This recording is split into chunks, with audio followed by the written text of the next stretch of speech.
একটা কল এসেছিল আসলে। হ্যাঁ, তো যেখানে ছিলাম যে এইভাবে আমরা তাহলে তিনটে ডিফারেন্ট টাইপস অফ বায়োডাইভার্সিটি কে আমরা মেজার করতে পারি, ঠিক আছে? তো বায়োডাইভার্সিটি মেজারমেন্টটা only on the basis of কোন প্যারামিটারস আমরা কনসিডার করছি তার উপরে ভিত্তি করে। আচ্ছা, এরপরে আসি হচ্ছে আমরা কম্পোনেন্টসে। মানে কম্পোনেন্টস বলতে মানে কোন গ্রেডিয়েন্টে আমরা এই বায়োডাইভার্সিটিটাকে মেজার করতে পারি।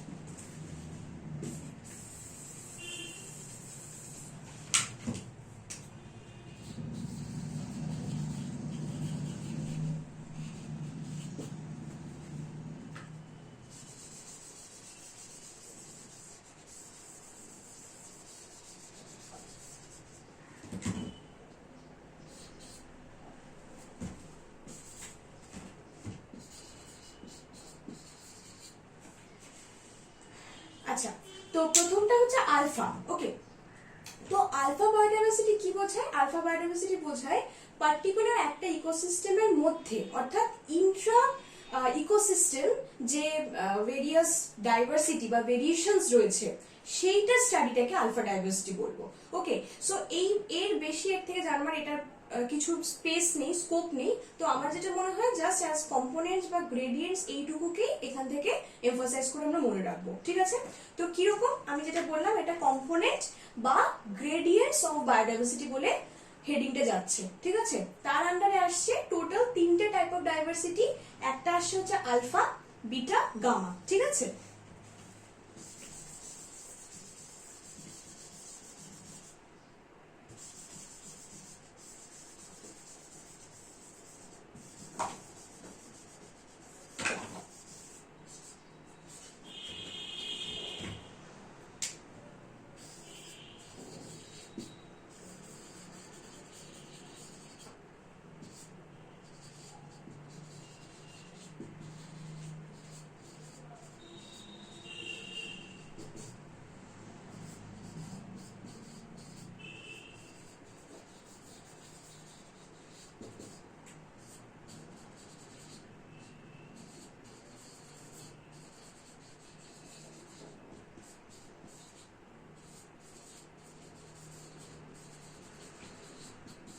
ওকে, সো আমি পুরো ব্যাপারটাকেই আর কি বোর্ডেই করে দিলাম। তো সেখান থেকে আমি জাস্ট রিড আউট করছি যে ফার্স্ট কম্পোনেন্টটা যাচ্ছে হচ্ছে alpha, next beta and third is gamma.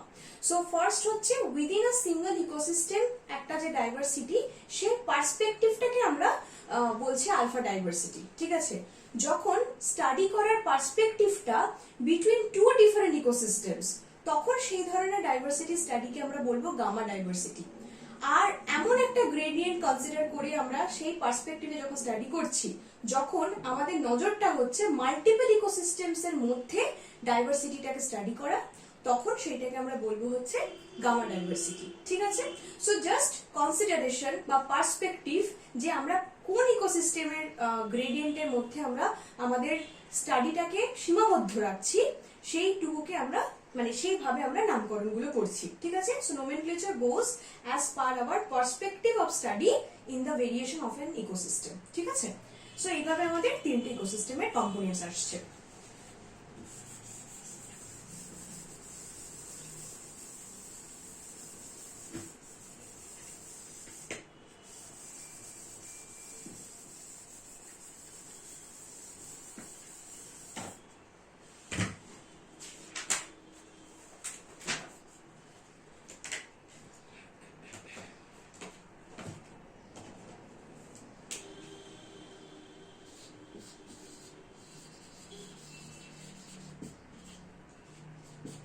Okay, so benefits এর মধ্যে আমি যেহেতু এটা ভীষণ আর কি বেসিক কনসেপচুয়াল ব্যাপার, মানে এটার থিওরি কনসেপ্ট মিলিয়ে একটা খুব বেসিক ব্যাপার, তো আমি বলবো যে আমি তোদের কাছ থেকেই 3-4 জন মিলে একটা একটা করে পয়েন্ট বল, যেগুলোকে আমি জট ডাউন করবো অ্যাকর্ডিং টু ইয়োর ওপিনিয়ন্স, ঠিক আছে?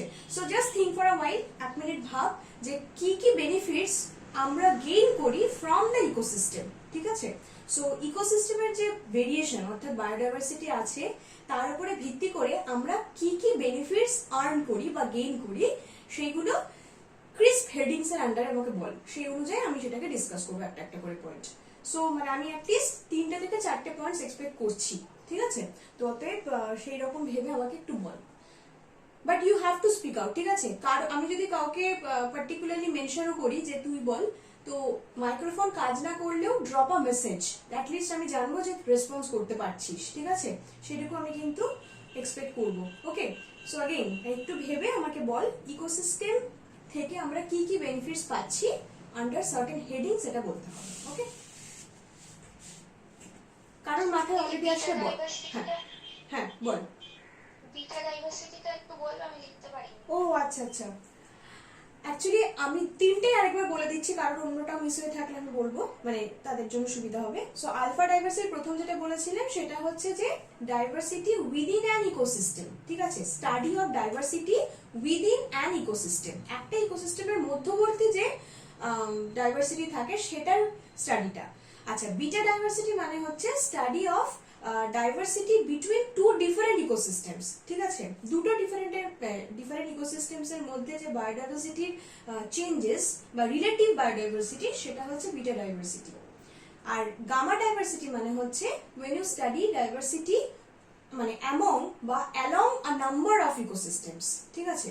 অনেক কটা ইকোসিস্টেম মিলিয়ে আমি যখন ডাইভার্সিটিটাকে অ্যাজ আ হোল স্টাডি করছি, তখন সেই পার্সপেক্টিভটাকে বলবো গামা বায়োডাইভার্সিটি বা গামা ডাইভার্সিটি অনলি, ঠিক আছে? তো একটা গেল শুধু ইকোসিস্টেম, একটা দুটোর মধ্যে, আর একটা মাল্টিপল ইকোসিস্টেমস এর মধ্যে, ঠিক আছে?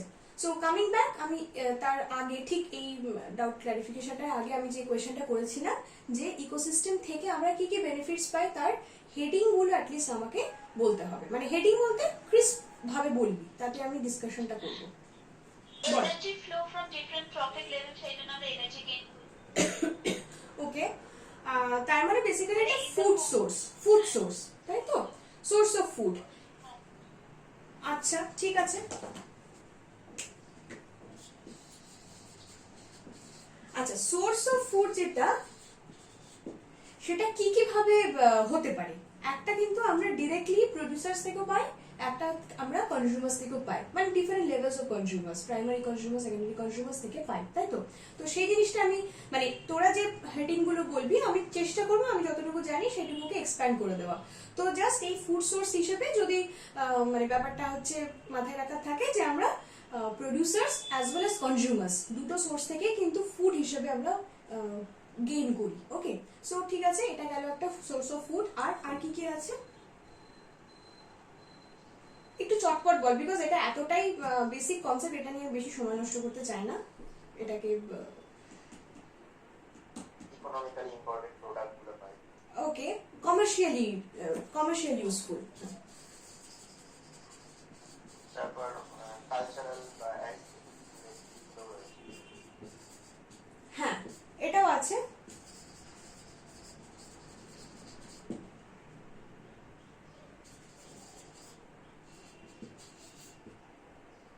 অ্যাস্থেটিক্যালি সিগনিফিকেন্ট প্রোডাক্টস, তাই তো?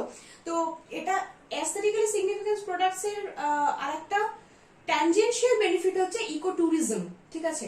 মানে পার্টিকুলার রিজন যে জায়গাগুলো অ্যাস্থেটিক্যালি খুব বিউটিফুল, তো সেই জায়গাগুলোর কিন্তু একটা ট্যুরিজম ইন্ডাস্ট্রি ফ্লারিশ করে, তো সেটাও কিন্তু একটা extra benefit of a country, তার রেভিনিউ জেনারেট করার জন্য একটা খুব ভালো উপায়, ঠিক আছে?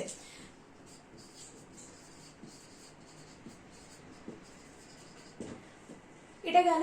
আচ্ছা, এই কমার্শিয়াল ইউজফুল প্রোডাক্টস এর ব্যাপারে আমি আর দু একটা কথা অ্যাড করে দিই, সেটা হচ্ছে যে যেরকম আমরা টিম্বার বা ধর বিভিন্ন ধরনের ড্রাগস এইসব তো পাচ্ছি, তো যেটা এখন সেকেন্ডারিলি মেনশন করলাম সেটা হচ্ছে যে কমার্শিয়াল ইউজফুল প্রোডাক্টস এর মধ্যে কিন্তু ড্রাগসও একটা ভীষণ important category. Okay, so ecosystem থেকে মানে it can be a source of very very important drugs as well. Okay, সেটা আমরা আগে থেকেও জানি, মানে এটা একটা খুব ট্র্যাডিশনাল প্র্যাকটিস। আচ্ছা, তারপর আর কিছু মানে মোস্টলি আমাদের যা যা মানে অবজেক্টিভ ছিল সেটা ফুলফিল হয়ে গেছে। সো আমি যেটা বললাম যে কনজারভেশনে যাওয়ার আগে বেনিফিটস একদম ডিসকাস না করলেই নয়, তো এই এন্টায়ার যা পয়েন্টস জট ডাউন হয়েছে তার থেকে এইটুকু আন্ডারস্ট্যান্ডেবল যে ecosystem has a very big role in our everyday life. Okay, তো এবার সেইখান থেকে দাঁড়িয়ে আমরা কনজারভেশন বায়োলজিতে এবার ঢুকবো।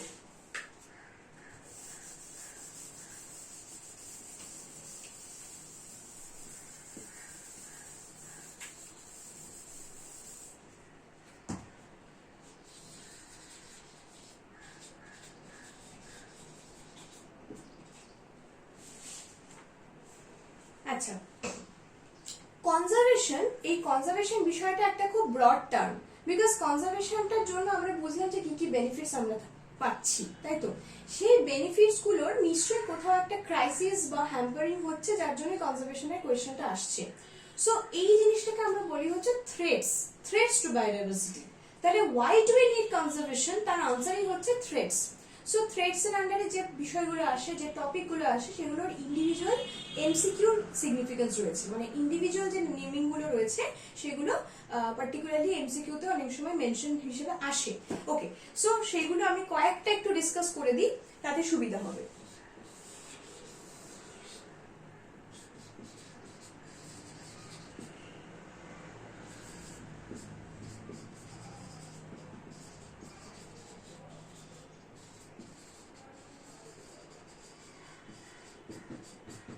আচ্ছা, সো ইনিশিয়ালি যেটা হতে পারে যে পার্টিকুলার একটা ইকোসিস্টেমের যে ডাইভার্সিটিটা থাকে, সেই ডাইভার্সিটিটা কিন্তু very much dependent upon the habitat, যে হ্যাবিটেটের মধ্যে ওরা সার্ভাইভ করে, মানে কম্পোনেন্টস, মানে বায়োটিক যে ফ্যাক্টরস তারা সার্ভাইভ করে। এবার biotic component of an ecosystem সার্ভাইবিলিটির জন্য যে হ্যাবিটেট স্ট্রাকচারটা নেসেসারি, সেটা কিন্তু তাদের জন্য ভীষণ crucial and detrimental. But human anthropogenic সোর্সেসের যে ইম্প্যাক্টটা কাজ করে, সেটা ইজ ভেরি ভেরি এখন ওয়াইড স্প্রেড। মানে ওয়াইড স্প্রেড কোন সেন্সে, যে হ্যাবিটেট, যে এনক্রোচমেন্ট, যে ন্যাচারাল হ্যাবিটেট তার মধ্যে এনক্রোচ হওয়ার ফলে হ্যাবিটেট গুলোকে কিন্তু আস্তে আস্তে ভেঙে দেওয়া হচ্ছে। সেটা কিভাবে হচ্ছে? মোস্টলি রেলওয়েজ, রোডওয়েজ, এইসবের কারণে। যে পার্টিকুলার একটা কোনো এলাকার মধ্যে দিয়ে অনেকটা জায়গা জুড়ে হয়তো একটা রোডওয়ে বা রেলওয়ে চলে গেল, বাট সেটা হিউম্যান রিসোর্সেস বা হিউম্যান বেনিফিটের জন্য হয়তো অনেকটা ভালো, একটা খুব পজিটিভ একটা ওয়ার্ড। কিন্তু যেটা অন দি আদার হ্যান্ড হচ্ছে, সেটা হচ্ছে একটা এন্টায়ার হ্যাবিটেট কিন্তু মাঝখান থেকে ভাগ হয়ে যাচ্ছে। অতএব পার্টিকুলার যে অ্যানিমালস, ফ্লোরাল এবং ফনাল স্পিসিস, আমি দুজনের কথাই বলবো, তাদের জন্য যে পার্টিকুলার একটা ইন্টারাকশন ওয়াজ এভিডেন্ট, সেই জিনিসটা কিন্তু নষ্ট হয়ে যাচ্ছে, লস্ট হচ্ছে। সো এই জিনিসটাকে আমরা হ্যাবিটেট লস অ্যান্ড ফ্র্যাগমেন্টেশন বলে থাকি, ঠিক আছে? সো এই হ্যাবিটেট লস অ্যান্ড ফ্র্যাগমেন্টেশনের জন্য number of species are getting extinct or on the verge of extinction. তাই জন্য আমরা এটাকে একটা important threat to loss of biodiversity বলতে পারি, ঠিক আছে? আচ্ছা, আরেকটা হচ্ছে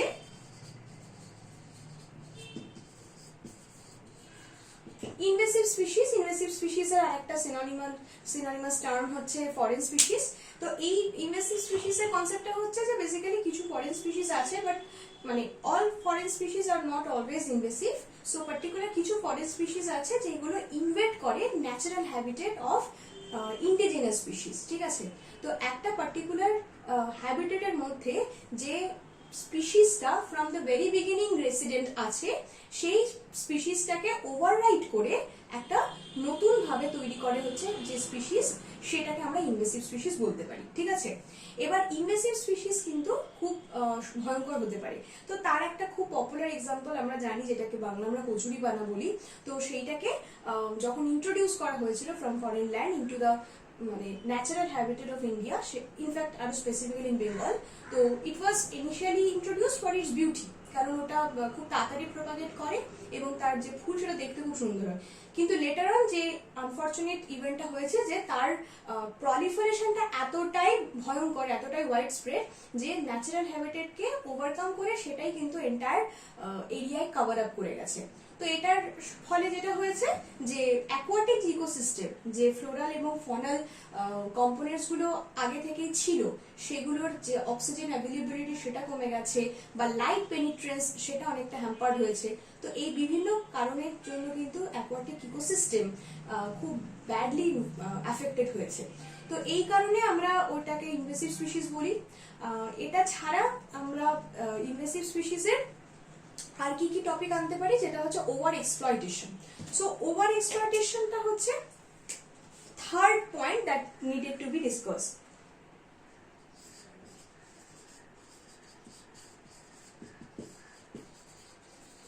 সো বেসিক্যালি আমরা অলরেডি একটা কথা বলেছি, যেটা পিনাকি বলছিল, যে অনেক কটা কি বলবো ড্রাগস বলি বা কমার্শিয়াল প্রোডাক্টস হিসাবে এরকম নানা টিম্বার বা এরকম অনেক রকম কমার্শিয়াল প্রোডাক্টস আছে যেগুলো আমরা পাই। ইকোসিস্টেম থেকে। এবার শুধু তো তাই নয়, বিকজ আমরা অ্যানিমালসকেও কিন্তু যথেষ্ট রকম ভাবে ইউটিলাইজ করে থাকি, তার হাইটস, তার নেলস, তার ক্লস, তার হুপস, সো এরকম নানা রকম জিনিস আছে যেগুলো ইউটিলাইজ করি। But everything has a certain limit beyond which the boundary can crossed, সেটা কিন্তু একটা ভীষণ নেগেটিভ ইম্প্যাক্ট ফেলে। এবার সেইটাকেই আমরা বলবো হচ্ছে ওভার এক্সপ্লয়টেশন। তাহলে over exploitation for utilization of commercial products, so সেই জিনিসটাই হচ্ছে একটা বিশাল বড় threat to biodiversity. Okay, so এটা একটা গেল। আর লাস্ট হচ্ছে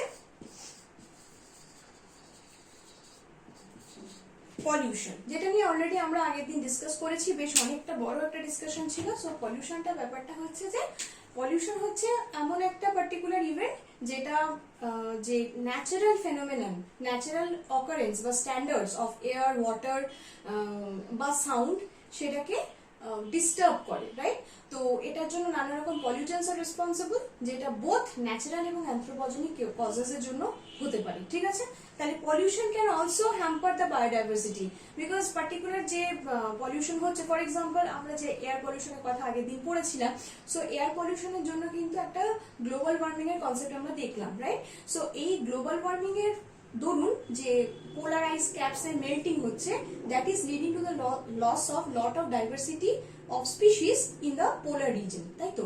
তো এই পোলার রিজন যে লসটা হচ্ছে, তাহলে বুঝতে পারছি যে সেটা কিন্তু পার্টিকুলার একটা পলিউশনের থেকে ট্যানজেনশিয়াল একটা কনসিকুয়েন্স হিসেবে আমরা পাচ্ছি। সো এই পয়েন্টটা আমাদের মাথায় রাখতে হবে যে পলিউশন ডিরেক্টলি যে একটা ডাইভার্সিটি লস করছে এমন নয়, but if you track it, it can end up in loss of diversity. Okay, so এই মোটামুটি আমাদের points that can lead to loss of biodiversity. Okay, so এরপরে আসি হচ্ছে আমাদের তাহলে কনজারভেশন। ওকে, যেটা আমি অলরেডি মানে ডিসকাশনটা শুরু করেছিলাম, একটা ইন্ট্রোডাকশন দিয়েছিলাম। তো এই যে বিভিন্ন কারণের কনজারভেশন আমাদের মানে করছি, কনজারভেশনটার জন্য যে একটা জিনিস আমাদেরকে ওভারকাম করতে হয়, সেটা হচ্ছে এক্সটিংশন, তাই তো? মানে এই লস যেটা থ্রেটস এর জন্য হচ্ছে, এই থ্রেটস গুলোর জন্য যে লসটা হচ্ছে, সেই লসটা কিন্তু টু দ্যাট এক্সটেন্ট হতে পারে যে একটা এন্টায়ার স্পিসিস পুরোপুরি ইরেজড হয়ে যেতে পারে ফ্রম দ্য আর্থ। তো সেই erasing entirely of all members of a particular species, সেটাকে আমরা কি বলি? এক্সটিংশন, তাই তো? বাট এক্সটিংশন যে সবসময় অ্যানথ্রোপোজেনিক কজেসে হয় এমন নয়, ন্যাচারাল কোর্সেসও হতে পারে, ঠিক আছে? সো ওই জিনিসটাই আমরা জাস্ট খুব ব্রিফলি একটুখানি ডিসকাস করে নেব যে ultimate effect of threat to biodiversity কি, সেটা এক্সটিংশন।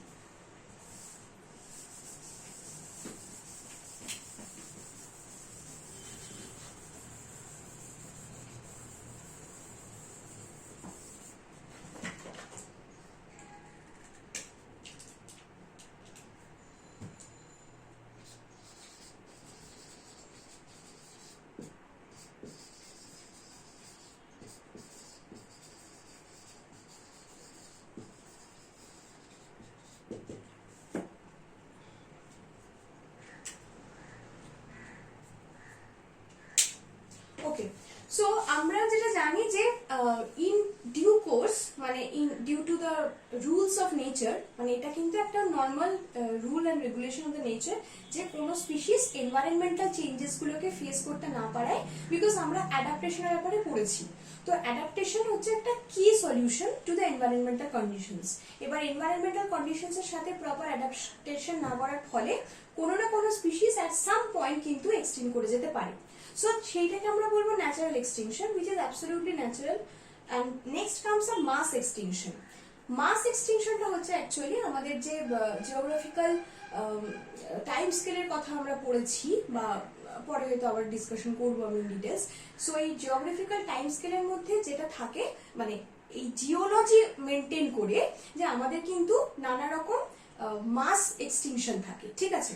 সো টিল ডেট আমাদের 5টা মাস এক্সটিংশন হয়েছে, যেখানে পুরো ওয়াইড স্প্রেড ভাবে almost all species have been erased from the earth.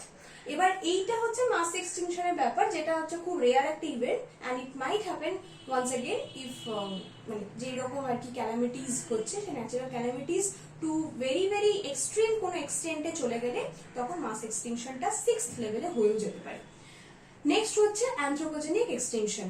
Anthropogenic কথার মানে হচ্ছে যে, দিদি। হ্যাঁ বল। বলছি একটু ফার্স্ট পয়েন্টটা বললে আমার নেটটা তো মানে ওকে, হ্যাঁ দেখ, ফার্স্টটা হচ্ছে natural extinction. Natural extinction is a very usual kind of extinction that occurs as a rule. Okay, তো এইখানে কি হয় যে due to environment changes in environmental conditions certain species cannot overcome adaptation. ঠিক আছে, তো এই অ্যাডাপ্টেশন প্রসেসটা প্রপারলি এক্সিকিউট না করবার ফলে so some of the other species undergo extinction at some point. তো এই রেগুলারাইজড or কি বলবো usual kind of extinction that occurs due to not adapting to certain environmental conditions can be termed as natural extinction. ঠিক আছে, তো কজটা হচ্ছে বা রিজনটা হচ্ছে not adapting to the environmental conditions, আর ফ্রিকোয়েন্সি বা পেসটা হচ্ছে very slow and usual. ঠিক আছে, আর মাস যেটা বললাম সেটা হচ্ছে এই ইভেন্টটা হচ্ছে খুব ইনফ্রিকুয়েন্ট. আমি যেটা বলেছি according to geological time scale till date 5টাই মাত্র এক্সটিংশন হয়েছে, কিন্তু যখন হয়েছে সেটা কিন্তু ভীষণ এক্সট্রিম এবং খুবই ইন্টেন্স হয়েছে, because almost all species have been erased from the face of the earth. আর থার্ড হচ্ছে যেটা অ্যানথ্রোপোজেনিক, সেটা হচ্ছে যখন পার্টিকুলার কোনো এক্সটিংশনের পিছনে human activities are involved. Okay, so human involvement বা activities are there, তখন সেই ধরনের এক্সটিংশন হয়ে যাওয়াকে আমরা বলতে পারি হচ্ছে anthropogenic extinction. এইটার এক্সাম্পল তোরা নিশ্চয়ই জানিস, মানে বাকিগুলো তো বোঝাই যাচ্ছে, এটার বুঝতে গেলে হয়তো একটা এক্সাম্পল ইউজ করতে হতে পারে, সেটাও তোরা নিশ্চয়ই জানিস. সেটা হচ্ছে ডোডো বার্ড. তো ডোডো বার্ডকে এতটাই বেশি হান্ট করা হয়েছিল যে that have resulted in it's extinction. তো ওই জিনিসটাকে আমরা অ্যানথ্রোপোজেনিক এক্সটিংশন বলবো. ঠিক আছে,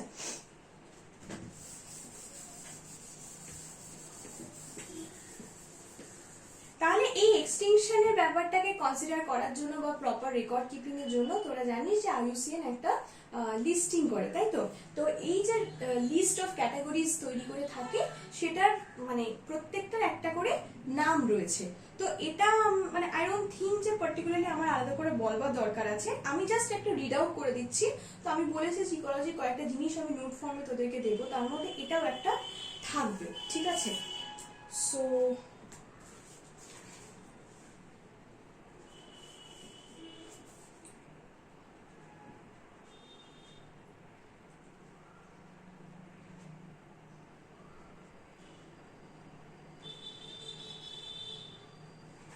ঠিক আছে, এই জিনিসটাও আমি একটু নোট ফর্মে দিয়ে দেবো, বিকজ এটা একটু অ্যাভেলেবল থাকলে তোদের কাছে ভালোই হয়. তো যেরকম আমরা জানি যে ফার্স্ট অফ অল এক্সটিংক্ট, এটাই হচ্ছে সব থেকে এক্সট্রিম কেস. সো এক্সটিংক্ট যখন আমরা বলছি তখন আমরা কি মিন করছি, যে লাস্ট যে member of the species that have been lost, that have died, lost in the sense it has been dead. ঠিক আছে, নেক্সট হচ্ছে extinct in the wild. Because এই অনেক ক্ষেত্রে যেটা হয়, আমি কনজারভেশনের মধ্যে গেলেই আমি ভালোভাবে বোঝাবো যে বেশ কিছু কনজারভেশন স্ট্র্যাটেজিস রয়েছে. সো অনেক সময় যেটা হয় যে কিছু ইনসিটু কনজারভেশনের ক্ষেত্রে বা এক্সিটু কনজারভেশনের ক্ষেত্রে কিন্তু অ্যাট সার্টেন টাইমস কিছু member of the species alive থাকে, বাট ওয়াইল্ডে ইন ন্যাচারাল কন্ডিশনস সেই পার্টিকুলার স্পিসিসের কোনো মেম্বার যদি সার্ভাইভ না করে, তখন আমরা সেটাকে এক্সটিংক্ট ইন দ্য ওয়াইল্ড বলবো. ওকে, আর তাহলে ডিফারেন্সটা কি হলো, এক্সটিংক্টের ক্ষেত্রে কনজারভেশন স্ট্র্যাটেজিস বা ন্যাচারাল কন্ডিশনসে কোনো ক্ষেত্রেই কোনো member of that species survive করছে না, বাট এক্সটিংক্ট ইন দ্য ওয়াইল্ডে কনজারভেশন স্ট্র্যাটেজিস এর যে কনটেক্সট গুলো রয়েছে তার মধ্যে হয়তো few members of the species alive, but natural কন্ডিশনসে একটাও মেম্বার অ্যালাইভ নেই. ওকে, আচ্ছা, ক্রিটিক্যালি এন্ডেঞ্জার্ড যেটা থার্ড, সেটা হচ্ছে বেসিক্যালি এরপরে যে ক্যাটাগরিগুলো রয়েছে, ক্রিটিক্যালি এন্ডেঞ্জার্ড, ভালনারেবল, এই যে পরপর তিনটে রয়েছে, এই তিনটে হচ্ছে by gradation risk of extinction কমতে থাকছে. ঠিক আছে, ক্রিটিক্যালি এন্ডেঞ্জার্ড মানে হচ্ছে very much at the risk of extinction. ঠিক আছে, তারপরে endangered obviously with the risk of extinction but with a lesser intensity. আর থার্ড যেটা বললাম সেটা হচ্ছে ভালনারেবল, আবার সেটাই এক্সটিংশনের চান্সেস আছে, বাট এই দুটোর থেকে রিলেটিভলি কম. ঠিক আছে, এরপরে আসছে হচ্ছে লোয়ার রিস্ক অবভিয়াসলি নাম থেকে বোঝা যাচ্ছে রিলেটিভলি অনেক lesser chances of extinction. Okay, মানে nothing much to be concern about this group. আচ্ছা, আর আরেকটা যেটা থাকে সেটা হচ্ছে data deficient. Data deficient category হচ্ছে একটা মিসেলেনিয়াস ক্যাটাগরি ফেলা হয়, যেখানে এমন কিছু অ্যানিমালস এবং প্ল্যান্টসকে ইনক্লুড করা হয় যাদের ব্যাপারে সাফিসিয়েন্টলি ডেটা অ্যাভেলেবল নেই, so that they can be put in certain categories. ঠিক আছে, পার্টিকুলার কোনো ক্যাটাগরিজে পুট করতে গেলে যে অ্যাম্পল অ্যামাউন্ট অফ ডেটা দরকার, যে সেট অফ ডেটা দরকার, সে এন্টায়ার সেটটা কমপ্লিট নয়। ওকে, এই গ্রুপটাকে আমরা ডেটা ডেফিশিয়েন্ট বলবো। তো এই ধরনের প্রশ্ন অবভিয়াসলি তোরা নিশ্চয়ই মানে পাওয়াটা ভীষণই হাইলি চান্সড, যে ম্যাচ মেকিং এই ধরনের ক্যাটাগরি থেকে যে ধরনের প্রশ্ন আসে, ম্যাচ মেকিং। এইদিকে হয়তো চারটে নাম, ক্যাটাগরির নাম দিয়ে দিল, এইদিকে তার ডেসক্রিপশন দিয়ে দিল। সো অ্যাকর্ডিংলি তোদেরকে ম্যাচ মেকিং করে চারটে অপশন থেকে সিলেক্ট করতে হবে। তো এই সব ক্ষেত্রে এই লিস্টিং গুলো দরকার পড়ে। ঠিক আছে, ফাইন। আর একদম লাস্টে থাকে হচ্ছে নট ইভ্যালুয়েটেড। এটা অনেক সময় কনসিডার করা হয়, অনেক সময় হয় না, বাট এনিওয়েজ যখন মানে হওয়াটাকে আমরা ধরে নিয়ে পড়বো। ঠিক আছে, সো নট ইভ্যালুয়েটেড মানে এখন অব্দি এই স্পিসিস গুলোর ইভ্যালুয়েশন স্টার্টই হয়নি। ঠিক আছে, সো ডেটা ডেফিশিয়েন্ট মানে হচ্ছে ইভ্যালুয়েশন হয়েছে কিন্তু সাফিসিয়েন্ট ডেটা পাওয়া যায়নি, আর নট ইভ্যালুয়েটেড মানে ইভ্যালুয়েশন প্রসেসটাই স্টার্ট হয়নি। ওকে, সো আই হোপ তাহলে পরপর বোঝা যাচ্ছে। এক্সটিংক্ট ইন দ্য ওয়াইল্ড, কোনো মানে অসুবিধা হলে, মানে পার্টিকুলার কোনো ক্যাটাগরিতে বুঝতে অসুবিধা হলে আমি একবার জাস্ট বলে দিচ্ছি নামগুলো, সেগুলো থেকে তুলে আমাকে জিজ্ঞেস করতে পারিস। আচ্ছা, প্রথমে যাচ্ছে হচ্ছে এক্সটিংক্ট, তারপরে যাচ্ছে হচ্ছে এক্সটিংক্ট ইন দ্য ওয়াইল্ড, তারপরে ক্রিটিক্যালি এন্ডেঞ্জার্ড, তারপরে এন্ডেঞ্জার্ড, তারপরে ভালনারেবল, তারপর লোয়ার রিস্ক, ডেটা ডেফিশিয়েন্ট, ফাইনালি হচ্ছে নট ইভ্যালুয়েটেড। এই তো ব্যাপার। আমি প্রত্যেকটা জিনিস মনে রাখতে পেরেছি এই জন্য বিকজ তাদের যে গ্রেডেশন, মানে লোয়ার রিস্ক অফ এক্সটিংশন, যত নিচে যাব তত লোয়ার রিস্ক অফ এক্সটিংশন থাকছে, তাই তো।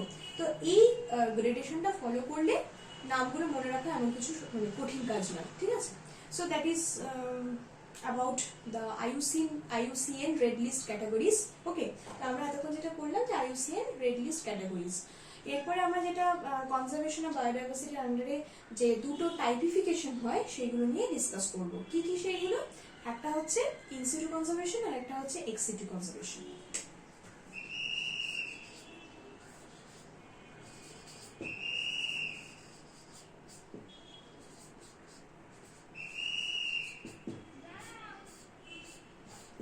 ওকে, তো এই ফ্রেজগুলোর ব্যাপারে তোদের হয়তো অবশ্যই পরিচয় রয়েছে এগুলোর সাথে, কিন্তু যেহেতু ডিসকাশনটা থাকবেই আমি এটাকে স্কিপ করব না, যতটা বেসিক ভাবে হয় আমি কমপ্লিট করে দেবো। ঠিক আছে, সো ইন সিটু আর এক্স সিটু কনজারভেশনের যে বেসিক ডিফারেন্সিয়েশনটা, মানে পয়েন্ট অফ ডিফারেন্স এই দুটোর মধ্যে কি কি?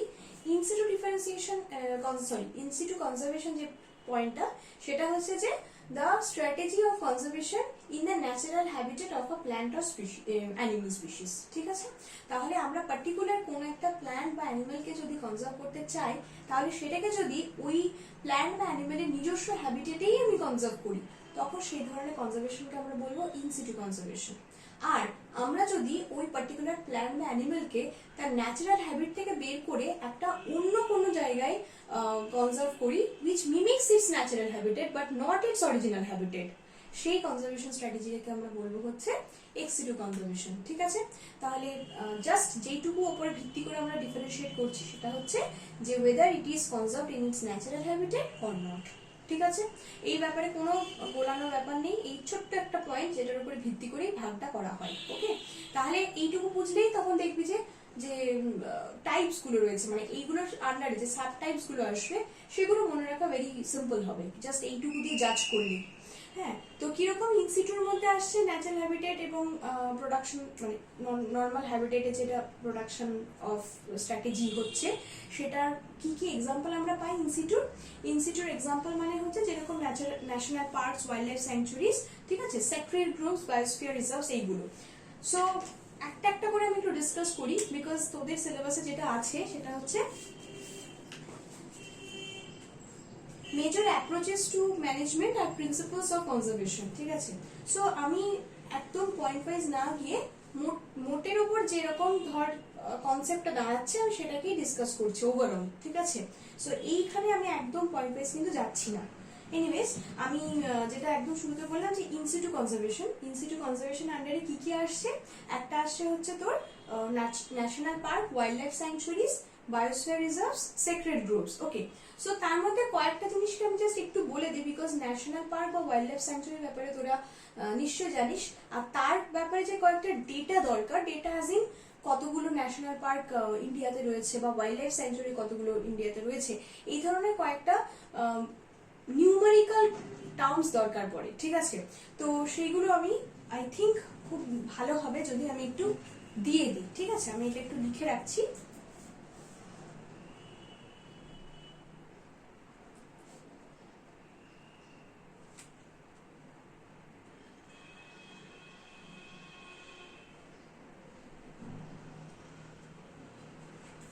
ঠিক আছে, তো এই ব্যাপারটা আমরা করতে পারি, নোটের মাধ্যমে করে নেব।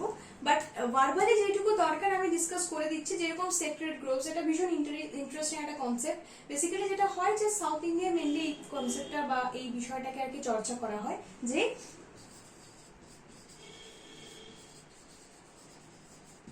কিছু গ্রোভস রয়েছে, গ্রোভস মানে হচ্ছে বুশ টাইপের, ঠিক আছে? কিছু গাছের এরকম বুশ রয়েছে যেগুলোকে মনে করা হয় সামথিং রিলেটেড টু গড, ঠিক আছে? তো মানে ঈশ্বর বা ঠাকুর ভেবে সেগুলোকে পুজো করা হয়।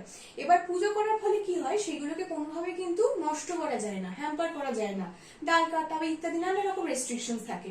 সো যেহেতু সেই কোনো হার্ম সেই গাছে করা যাচ্ছে না, তাই জন্য এই গ্রোভস কনসেপ্টটাকে কিন্তু আরো প্রোপাগেট করা হয়েছে। মানে এটাকে কুসংস্কার বলে দমিয়ে না দিয়ে এই কনসেপ্টটাকে আরো ভালোভাবে প্রোপাগেট করা হয়েছে, যাতে এই অ্যাটলিস্ট মানে যদি এটাকে আমরা কুসংস্কার মনেও করি, তাহলে অ্যাটলিস্ট ওই কুসংস্কারটার জন্য এই গাছগুলো কিন্তু বেঁচে যাচ্ছে, মানুষের যে অ্যানথ্রোপোজেনিক নেগেটিভ ইম্প্যাক্টস গুলো রয়েছে সেইগুলোর হাত থেকে বেঁচে যাচ্ছে। তাই জন্য সেক্রেড গ্রোভস একটা ইনসিটু কনজারভেশন মেথড বলে থাকি। এবং ইনসিটু কেন? বিকজ এই গ্রোভস গুলো তার ন্যাচারাল হ্যাবিটেটই হচ্ছে, সেখানেই কনজার্ভ হচ্ছে, ঠিক আছে? সো এই কনসেপ্ট আমার খুব ইন্টারেস্টিং লাগে বলে একটু বললাম। আচ্ছা, নেক্সট আরেকটা যেটা হচ্ছে সেটা হচ্ছে বায়োস্ফিয়ার রিজার্ভ। তো তোদের সিলেবাসে পার্টিকুলারলি বায়োস্ফিয়ার রিজার্ভের একটা ডেসক্রিপশন বলে কিন্তু বলে রেখেছে, ঠিক আছে? তো আমি বায়োস্ফিয়ার রিজার্ভটা একটুখানি বলে দেবো, ডিটেলসে বলে দিচ্ছি।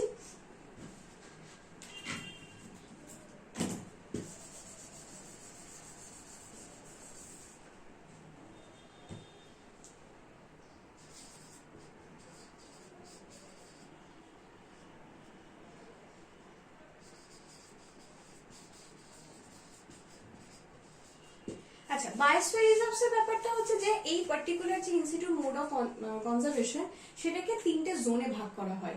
সো এই জোনগুলো মনে রাখতে হবে অবশ্যই, বিকজ কোন জোনটা কি মিন করে এই দিয়ে কোয়েশ্চেন আসে, ঠিক আছে? তো আমরা একদম ভেতর থেকে শুরু করব।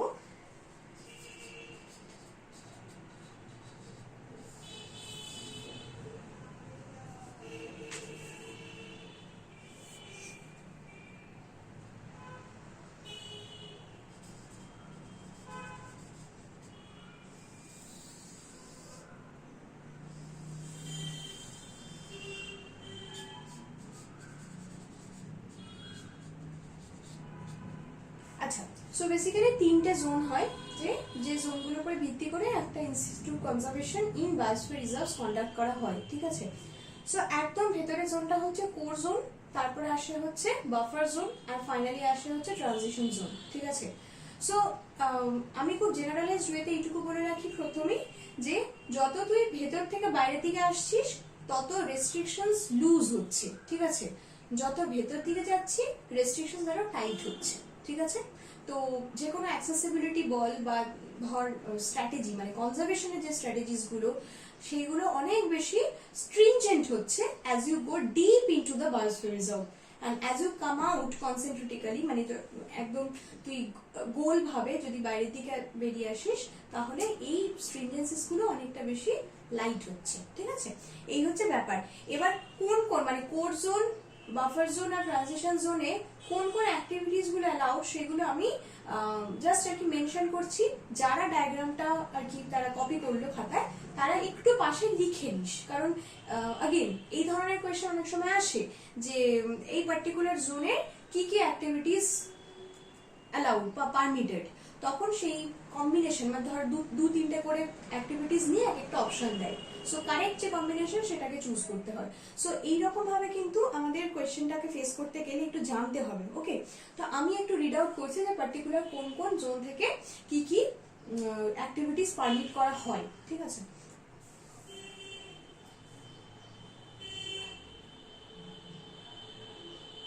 আচ্ছা প্রথম যেটা কোর জোন মানে ফার্স্ট যে জোনটা, সেই জোনটা represents an undisturbed or least disturbed area. Undisturbed or least disturbed area, যেখানে অলমোস্ট অন্য কোনো activities other than animal and plant স্পিসিসের সার্ভাইবিলিটি এইগুলো ছাড়া অন্য কোনো অ্যাক্টিভিটিস অলমোস্ট অ্যালাউ করা হয় না। ঠিক আছে, অ্যাট ম্যাক্স হয়তো কনজারভেশনিস্ট যারা তাদেরকে হয়তো পারমিট করা হয় ফর কেস স্টাডিজ, এইটুকুই। বাট আদার দ্যান দ্যাট এটা হচ্ছে একটা আনডিস্টার্বড or least disturbed area. Okay,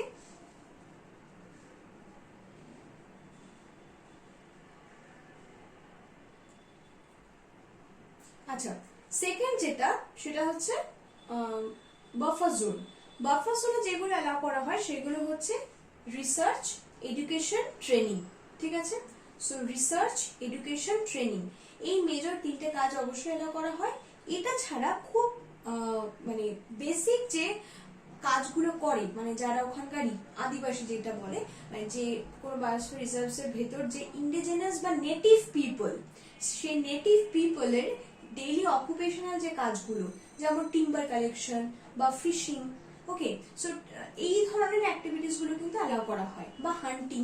so native পিপলের daily life যে activities, occupational daily life activities অর্থাৎ টিম্বার কালেকশন, হান্টিং, ফিশিং এইগুলো পারমিট করা হয় বাফার জোনে। ওকে, বিকজ বাফার কথার মানে হচ্ছে mix and match, mixing. Okay, so এই mixing of both education, research and occupational activities এটা পারমিট করা হয়। ঠিক আছে, আর থার্ড হচ্ছে ট্রানজিশনাল জোন বা ট্রানজিশন জোন, যেটা হচ্ছে outermost area of the biosphere reserve.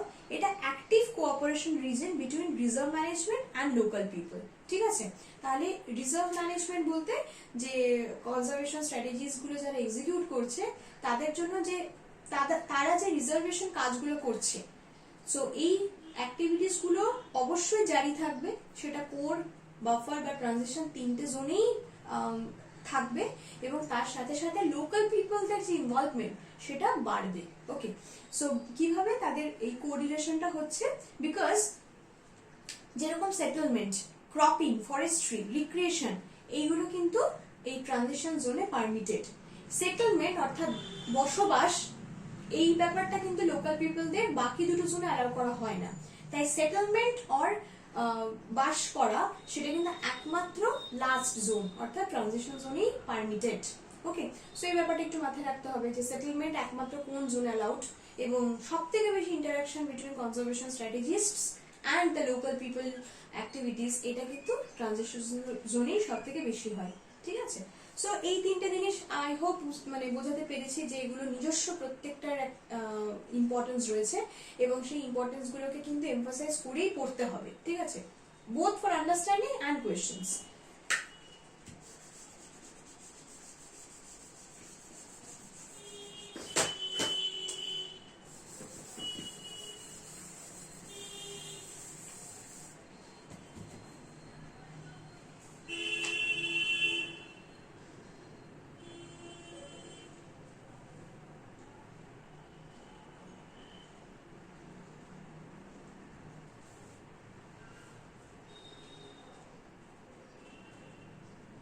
আচ্ছা, আরেকটা যেটা আমরা কথা বলবো সেটা হচ্ছে বায়োডাইভার্সিটি। আচ্ছা, বায়োডাইভার্সিটি হটস্পটে যাওয়ার আগে আমার মনে হয় এক্সিডি কনজারভেশন নিয়ে অল্প কয়েকটা কথা বলে নিই। জাস্ট বলি যে কি কি জায়গাকে আমরা এক্সিডি কনজারভেশনের আন্ডারে আওতায় ফেলতে পারি। সেগুলো হচ্ছে যেরকম zoological park, botanical garden, right?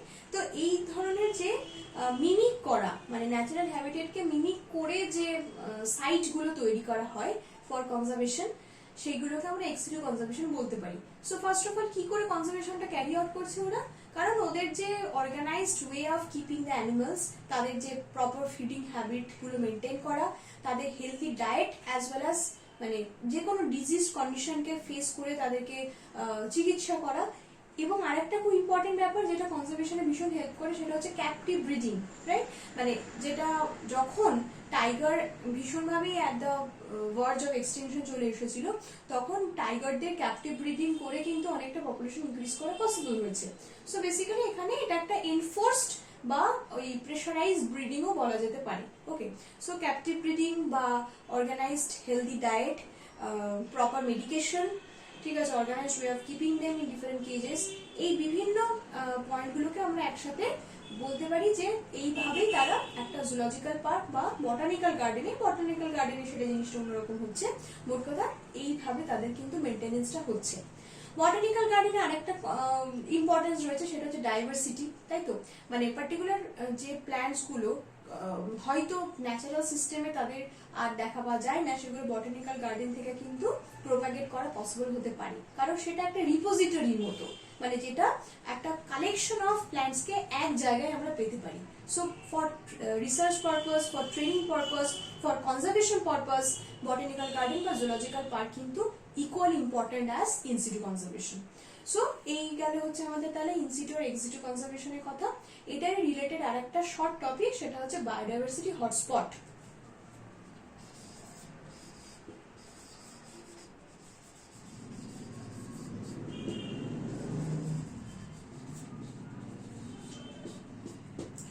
আচ্ছা, এই বিষয়ে আমি দু একটা কথা বলবো যেগুলো মানে খুব মনে রাখার মতো ব্যাপার। সেটা হচ্ছে একটা, নাম্বার 1 হচ্ছে যে টোটাল কটা বায়োডাইভার্সিটি হটস্পট আছে ইন দ্য ওয়ার্ল্ড, তার মধ্যে কতগুলো আমাদের ইন্ডিয়াতে রয়েছে, এবং থার্ড হচ্ছে আমরা একটা বায়োডাইভার্সিটি হটস্পটকে কি কি ক্রাইটেরিয়া ফুলফিল করলে তবেই সেটাকে হটস্পট বলতে পারবো।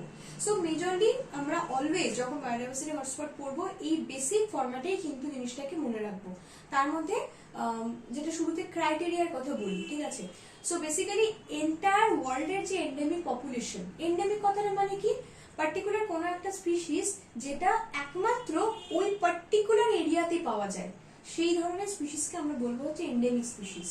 এবার ওয়ার্ল্ডে যত এন্ডেমিক স্পিসিস আছে তার 1.5% যদি কোনো একটা পার্টিকুলার রিজনে অ্যাভেলেবল হয়, সেটা হচ্ছে ক্রাইটেরিয়া নাম্বার 1, ঠিক আছে? সেই এন্টায়ার ওয়ার্ল্ডের এন্ডেমিক স্পিসিসের 1.5% একটা রিজনে হতে হবে to be called as biodiversity hotspot. আর ওই সেম রিজনে 70% অফ দ্য এন্টায়ার পপুলেশনকে কিন্তু লস ফেস করতে হবে, ঠিক আছে? তাহলে এই যে দুটো কারণ আমি বললাম, মানে দুটো অ্যাসপেক্ট আমি বললাম, একটা হচ্ছে অরিজিনাল হ্যাবিটেট 70% লস হতে হবে, আর নাম্বার 2 হচ্ছে এন্টায়ার ওয়ার্ল্ডের যত এন্ডেমিক স্পিসিস তার 1.5% ওই পার্টিকুলার রিজনে থাকতে হবে, তবেই ওই রিজনটাকে আমরা বলবো বায়োডাইভার্সিটি হটস্পট। সো এই দুটো আমি মানে খুব ব্রিফলি আমি বোর্ডে লিখে দিচ্ছি, জাস্ট যাতে ভিজুয়াল একটা মেমোরি ক্রিয়েট হয়।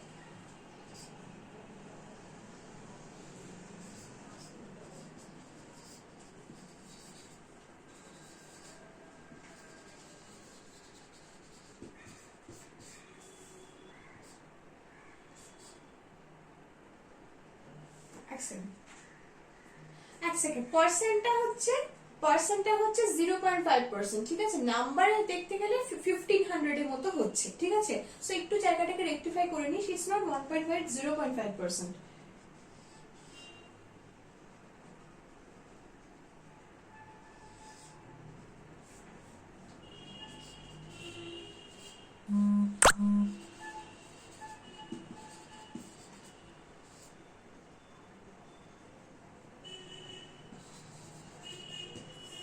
তাহলে অরিজিনাল হ্যাবিটেটের 70% লস্ট হতে হবে এবং টোটাল এন্ডেমিক স্পিসিসের 0.5% থাকতে হবে সেখানে, ঠিক আছে? এই দুটো কাজের সিগনিফিকেন্স কোথায়? প্রথমত তার মানে আমরা বুঝতে পারছি যে এতটা এন্ডেমিক স্পিসিস যদি একটা পার্টিকুলার এরিয়ায় থাকে তাহলে এরিয়াটা বায়োডাইভার্সিটি কিন্তু অনেকটা হাই, এটা একটা কারণ। আর দ্বিতীয়ত হচ্ছে শুধু ডাইভার্সিটি হাই হলেই হবে না, আমরা অ্যাটেনশন দেবো কেন সেই জায়গাটায়? কারণ সেই জায়গাটার একটা বিরাট থ্রেট টু বায়োডাইভার্সিটি আসছে, বায়োডাইভার্সিটি লস বা এক্সটিংশনের একটা বিশাল ক্রিটিক্যাল জায়গায় পৌঁছে গেছে। সেই দুটো কারণে, মানে একটা হচ্ছে এলিজিবল আর একটা হচ্ছে যে এলিজিবল বাট সেটার একটা বড় থ্রেট আসছে, ঠিক আছে। সো এই দুটো কারণের জন্য আমরা পার্টিকুলার জায়গাটাকে স্পেশাল অ্যাটেনশন যাতে দেওয়া হয় তাই একটা স্পেশাল নোমেনক্লেচার দেব, সেটাকে বলা হয় বায়োডাইভার্সিটি হটস্পট। ওকে, এবার বায়োডাইভার্সিটি হটস্পটের মধ্যে যেটা আমাদের পার্টিকুলার মানে ইন্ডিয়াতে বায়োডাইভার্সিটি হটস্পটস আছে সেটা হচ্ছে ইন নাম্বার 2, ঠিক আছে। মানে টোটাল দুটো বায়োডাইভার্সিটি হটস্পটস কিন্তু ইন্ডিয়াতে রয়েছে। কি সেগুলো? ওয়েস্টার্ন ঘাটস আর ইস্টার্ন হিমালয়াস। ওকে, সো ইন্ডিয়াতে যেটা রয়েছে সেটা হচ্ছে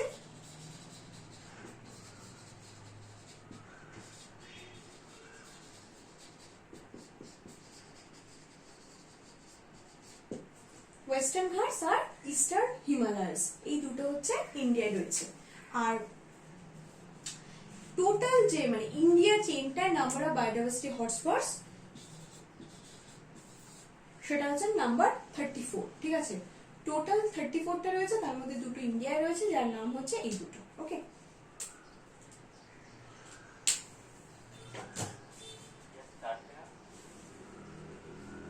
হ্যাঁ কি বললি বল একবার। কি কি আর কি কি রে?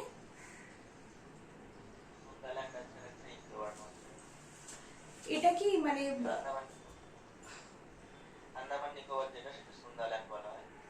হ্যাঁ হ্যাঁ হ্যাঁ সান্ডারল্যান্ড বা সুন্দারল্যান্ড বলে, বুঝতে পেরেছি আমি সেটা। বাট সেটা কি এটা কি হটস্পট সেটা ভাবতে একবার। মানে চারটে? আচ্ছা আচ্ছা, আমি একবার দেখবো। দেখ বেসিক্যালি কিন্তু মানে আমি দুটো বই দেখেছি, দুটোই লেখা আছে, ঠিক আছে। আমি বাকিগুলো হটস্পট কিনা নাকি জাস্ট বায়োডাইভার্সিটি খুব হাই এই বলে ব্যাপারটা আমারও একটু কনফিউশন হয়েছে। তো হটস্পট বলে আমি দুটোই পেয়েছি, মানে দুটো বই আর কি। তো দেখছি তুই কি কি বললি, সান্ডারল্যান্ড আর একটা কি বললি? আচ্ছা ঠিক আছে, আমি একবার দেখে নেবো।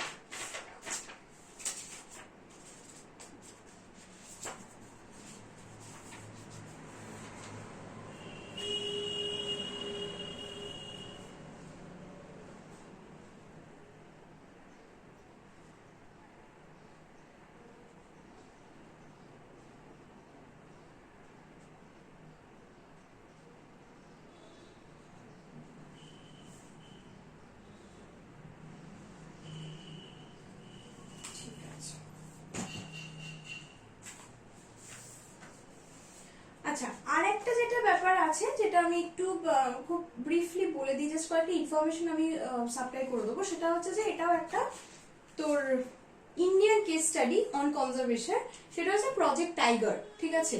সো যেখানে টাইগার যখন ওই একটু আগে আমি মেনশন করছিলাম যে on the verge of extinction ছিল, তখন সেটাকে ফর বেটারমেন্ট অফ পপুলেশন বা তার কনজারভেশনের জন্য যে কেস স্টাডিটা করা হয়েছিল সেটা হচ্ছে প্রজেক্ট টাইগার। ওকে, তো এটা যেটা লঞ্চ করা হয়েছিল সেটা 73 সালে, মানে সেটা অনেকটাই আগে এবং সেটার থেকে চলছে এবং ইট হ্যাজ মানে ভেরি গুড রেজাল্টস অ্যাকচুয়ালি।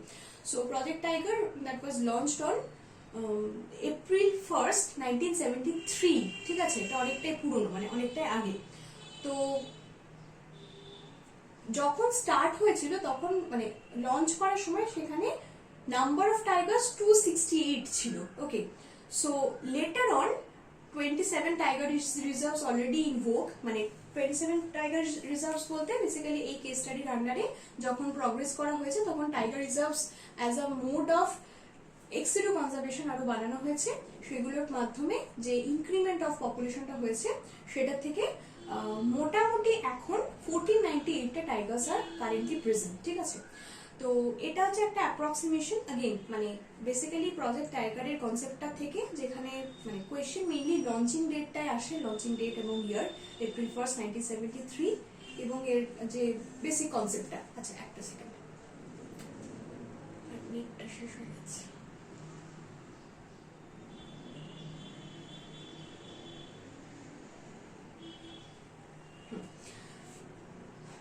ঠিক আছে, তো আমার যা অ্যাভেলেবল ইনফরমেশন আছে রিগার্ডিং তোর কনজারভেশন বায়োলজি বা অ্যাপ্লাইড ইকোলজি, এর বাইরে আর কিছু আমি পাচ্ছি না, ঠিক আছে? সো দ্যাট ইজ ইট, এই অবধি ব্যাপারটা থাক, ওকে? তো এরপরে যেইটুকু আমার ডিসকাস, হ্যাঁ বল। বলছি ওই ফ্ল্যাগশিপ আর আমব্রেলা স্পিসিস এর কোনো এক্সাম্পল কি আছে? আচ্ছা, দেখলাম কিন্তু এই কোনো এক্সাম্পল পাচ্ছি না। হ্যাঁ, ফ্ল্যাগশিপ আমব্রেলা স্পিসিসের অবভিয়াসলি এক্সাম্পল হয়, বাট এক্স্যাক্টলি মানে যেগুলো ধর আমি সায়েন্টিফিক নেম বা কি বলবো প্ল্যান্ট এবং অ্যানিমাল স্পিসিস দুটো দিয়েই আমি ক্যাটাগরিক্যালি বলে দেবো তাহলে সেক্ষেত্রে, ঠিক আছে? কারণ কমন, হ্যাঁ, কারণ কমন নেমের থেকেও জেনারেলি কোয়েশ্চেনগুলো কিন্তু বেসড আপন সায়েন্টিফিক নেম আসে, সেটা একটা সমস্যার ব্যাপার। তো সেটা একটু ফেস করার জন্য আমি তাহলে ক্যাটাগরিক্যালি বলে দেবো প্ল্যান্ট এবং অ্যানিমাল স্পিসিস, আর তোর বাস এইটুকুই আর কি।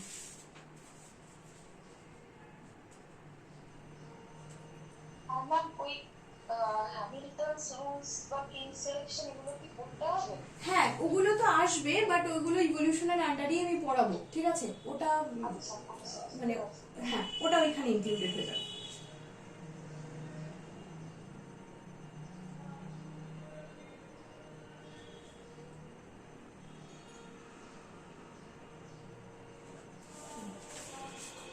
ওকে, তো যেটা আমি ডিসকাশন করব বলেছিলাম যে আগের দিনে, যে সিম্পসনস ইন্ডেক্স অফ ডাইভার্সিটি, আর একটা হচ্ছে তোর লটকা ভল্টারের মডেল। সো লটকা ভল্টারের মডেল আমি পুরো যে ফর্মুলাটা সেটা অ্যাজ সাচ আমি বোর্ডে লিখছি না, বিকজ ওটা একটা ভীষণ ক্রিটিক্যাল, মানে ওটার এক্সপ্লানেশনটা অ্যাজ সাচ দরকার নেই, বাট ওখান থেকে যে ট্যানজেনশিয়াল কোয়েশ্চেন্স গুলো আসে যেভাবে ডিল করতে হয় সেটাই আমি বলবো, আর সিম্পসনস ইন্ডেক্সটা আমি থরলি বলে দিচ্ছি, ঠিক আছে?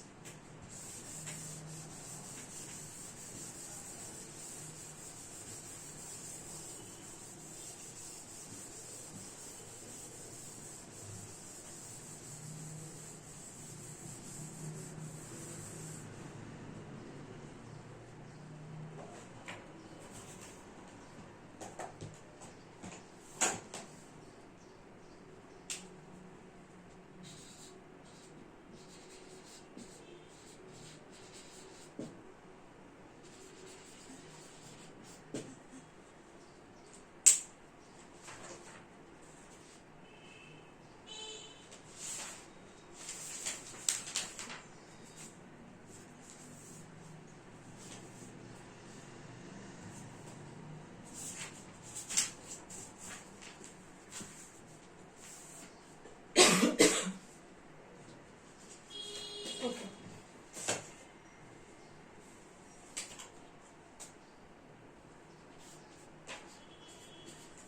আচ্ছা, সো সিম্পসনস ইন্ডেক্স বেসিক্যালি আমাদের ডাইভার্সিটি ইন্ডেক্স একটা, ঠিক আছে? ইন্ডেক্স অফ ডাইভার্সিটি, তার মানে ব্যাপারটা যেটা দাঁড়ায় যে সিম্পসনস ইন্ডেক্স বলতে আমরা যে মেজারটা বুঝি সেটা হচ্ছে যে দুটো স্পিসিস টু হোয়াট এক্সটেন্ট, মানে আমরা যদি দুটো অর্গানিজমের কথা ভাবি,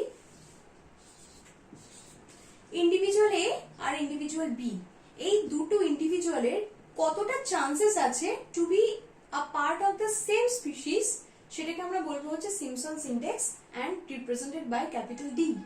তো আমি রিপিটিং ইট, যে দুটো পার্টিকুলার ইন্ডিভিজুয়াল, তো তাদের মধ্যে কতটা চান্সেস আছে পার্টিকুলার একটাই স্পিসিসে বিলং করা, সেটাকে বলা হয় হচ্ছে সিম্পসনস ইন্ডেক্স, ওকে? আরেকটা হয়, আরেকটা রিপ্রেজেন্টেশন হয় যেটাকে বলা হয়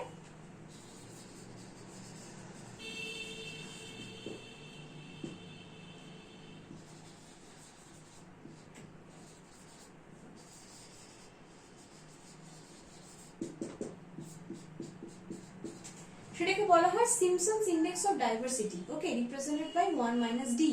সো যখন কোয়েশ্চেন থাকবে তখন খুব কেয়ারফুলি এই জিনিসটাকে দেখতে হবে যে সিম্পসনস ইন্ডেক্স নাকি সিম্পসনস ইন্ডেক্স অফ ডাইভার্সিটি। কেন? বিকজ এই ইন্ডেক্সটা যেটা মেজার করে সেটা হচ্ছে দুটো র্যান্ডম ইন্ডিভিজুয়াল একটাই স্পিসিসে না বিলং করে ডিফারেন্ট স্পিসিসে বিলং করার কতটা চান্সেস, ওকে? সো সেকেন্ড যে ইকুয়েশনটা সেটা মেজার করে যে দুটো ইন্ডিভিজুয়াল ডিফারেন্ট স্পিসিসে বিলং করার কতটা চান্সেস, আর এইটা মেজার করে দুটো ইন্ডিভিজুয়াল সেম স্পিসিসে বিলং করার কতটা চান্সেস। ওকে, তাহলে এই দুটো জিনিসকে আমরা কোন ফর্মুলা দিয়ে যাচাই করি, সেটা হচ্ছে যে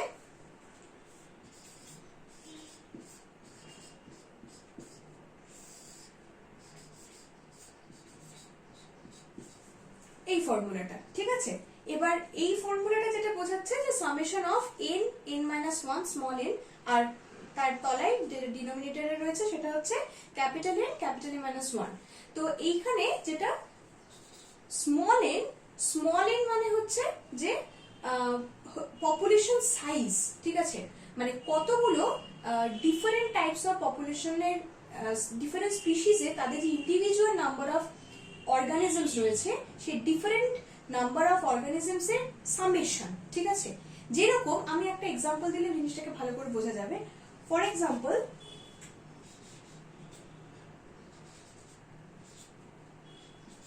ধর 4 রকম স্পিসিস আছে একটা পার্টিকুলার ফরেস্টে, ঠিক আছে। তাহলে একটা স্পিসিসে A B C D 4 রকম স্পিসিস আছে।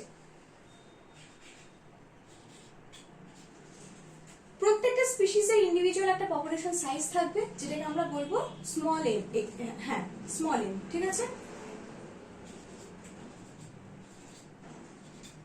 ধর 3582 আমি একটা র্যান্ডম পপুলেশন সাইজ এক একটা স্পিসিসে লিখলাম, তাহলে n-1 তার কি হবে,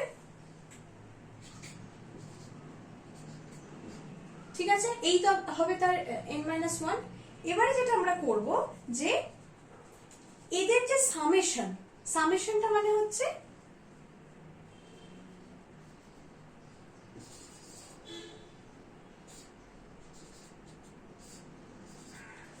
এর যা সামেশন হচ্ছে মানে এটা কমপ্লিট অ্যাডিশন, আর এর যে কমপ্লিট অ্যাডিশন সেই দুটো আমার তাহলে এই ইকুয়েশনের ভ্যালুগুলো পেয়ে যাচ্ছি। ওকে, সো এইটা করবার পর এটা হচ্ছে আমার নিউমারেটরের ব্যাপার, আর স্মল এনটা ক্যালকুলেট করে নেওয়ার পর আমরা তলায় পাচ্ছি হচ্ছে ক্যাপিটাল এন। ক্যাপিটাল এন হচ্ছে যে টেকেন টুগেদার মানে সমস্ত স্পিসিস, সেটা কিরকম দাঁড়াচ্ছে, এক minute.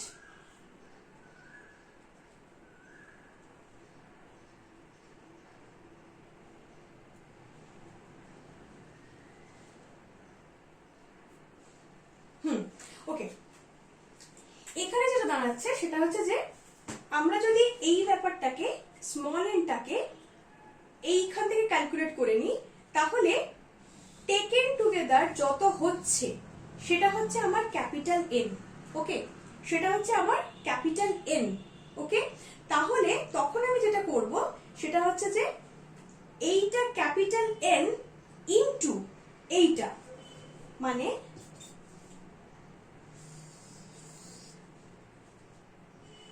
Small N into small N minus one, এই ওপরে যাচ্ছে আর তার তলায় যাচ্ছে এই পুরো জিনিসটা। সো এই পুরো জিনিসটা মানে হচ্ছে আমার এই যে ফরেস্ট ইকোসিস্টেমের তার মধ্যে সব মেম্বার্স ক্যাপিটাল এন, সেটা আমার ডিনোমিনেটরে যাচ্ছে, ঠিক আছে। সো এইটা ইন্টু এইটা হচ্ছে আমার নিউমারেটরে যাচ্ছে, আর শুধু এটার অ্যাডিশন যাচ্ছে হচ্ছে ডিনোমিনেটরে। ওকে, যদি টোটালটা আমার কত আসছে 5 6 8 এবং 6 6 18 18 আসছে, সো আমরা করব হচ্ছে 18 ইন্টু 17 মানে ক্যাপিটাল এ ইন্টু ক্যাপিটাল এর মাইনাস 1। ওকে, তো এইরকম ভাবে কিন্তু আমরা পুরো ব্যাপারটাকে ক্যালকুলেট করতে পারি। ওকে, আচ্ছা, এবারে যেটা দাঁড়াচ্ছে সেটা হচ্ছে যে আমরা এই পুরো জিনিসটাকে একটা স্কেলে পাবো। কিরকম স্কেল, অবশ্যই আমি রিপিট করছি, এই ম্যাথামেটিক্যালি এন্টায়ার জিনিসটা ক্যালকুলেট করে তারপরে সিম্পসনস ইন্ডেক্স তোকে ভ্যালু বের করতে হবে। It's nothing like that. Okay, তোকে হয়তো কোনো একটা স্কেল বলে দিল, বা পার্টিকুলার একটা সিম্পসনস ইন্ডেক্সের যে কনসেপ্টটা সেটা বলে দিল, বা ধর বলে দিল যে একটার সিম্পসনস ইন্ডেক্স 0.3 আর একটা 0.8, কোনটার হায়ার সিম্পসনস ইন্ডেক্স। ওকে, এইরকম ভাবে রিলেটিভলি থিওরিটিক্যাল বেসিসে কোয়েশ্চেন করবে, not in a mathematical sense, ঠিক আছে। সো তাই জন্য রেঞ্জটার ব্যাপারে খুব ক্লিয়ারলি মনে রাখতে হবে। সো আমি রেঞ্জটাকে একটু ভালো করে ব্যাপারটা বুঝিয়ে দিই, রেঞ্জটা কিরকম যাচ্ছে।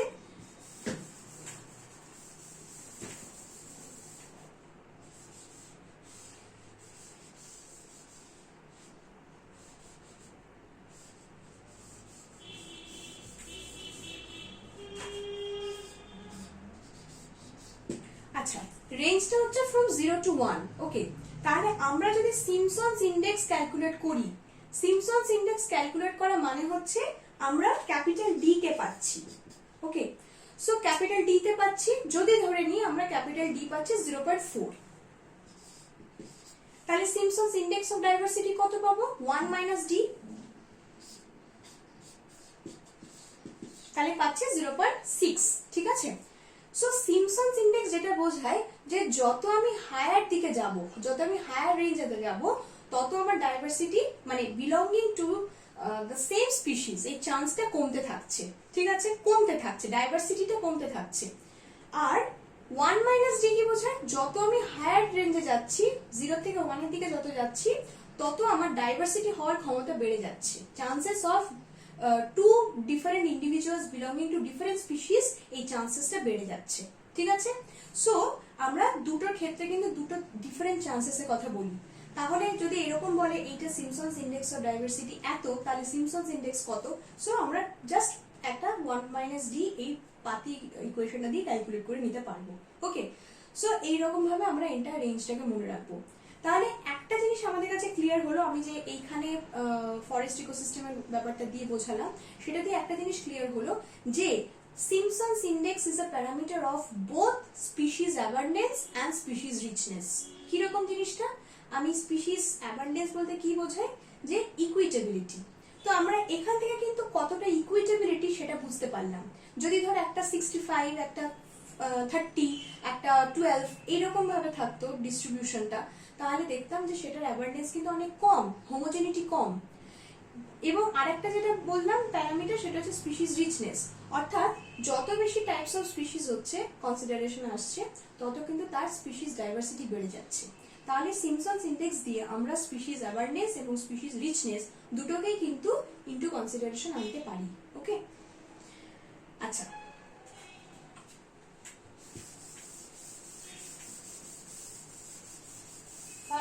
হ্যাঁ বলছি ধরুন সিম্পসন ইন্ডেক্সটা মানে অর্থাৎ আমরা জেনারেলি বার করছি তো এই ফর্মুলা থেকে ডি করতে ধরুন 0.3 বেরোলো। হ্যাঁ, আর আরেকটা আপনি বললেন না ধরুন 1 মাইনাস ডি করি আমরা, ধরুন 1 মাইনাস ডি এর ভ্যালুটা আছে ধরুন মানে বেশি, তাহলে তো মানে মানে যে রেজাল্টটা বেরোবে সেটা তো মানে কম আসবে। মানে ধরুন 2 আছে, মানে 1 মাইনাস 2 বলি তাহলে 1 এরকম, মানে ওটা একটা আপনি বললেন না যদি হায়ার থাকে ভ্যালু তাহলে কি হবে ওটা একবার একটু বলুন। আচ্ছা আচ্ছা আচ্ছা, আমরা রেঞ্জটা 0 থেকে 1 কনসিডার করি। ঠিক আছে, এবার 0 থেকে 1 কনসিডারেশনের মধ্যে আমরা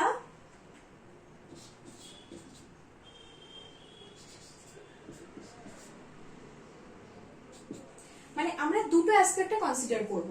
একটা হচ্ছে d ইজ ইকুয়াল টু কত, একটা হচ্ছে 1 minus d is equal to কত। ঠিক আছে, এইটা যখন বলছি তখন আমরা অ্যাকচুয়ালি সিম্পসনস ইনডেক্সকে মেজার করছি। এটা যখন বলছি আমরা অ্যাকচুয়ালি সিম্পসনস ইনডেক্স অফ ডাইভার্সিটিকে মেজার করছি। যখন আমরা সিম্পসনস ইনডেক্সকে মেজার করছি, অর্থাৎ দুটো ইন্ডিভিজুয়াল কত চান্স আছে একই স্পিসিসে হওয়ার, সেই মেজারমেন্টটা যখন করছি, তখন যত উপর দিকে যাবে তত chances of belonging to the same species কিন্তু কমছে। ঠিক আছে, এক মিনিট, আমি যেটা আমার মনে একটা প্যারামিটার দিয়ে আমি বলি সেটা হচ্ছে ডাইভার্সিটি। ঠিক আছে, সো ডাইভার্সিটি যদি বলি,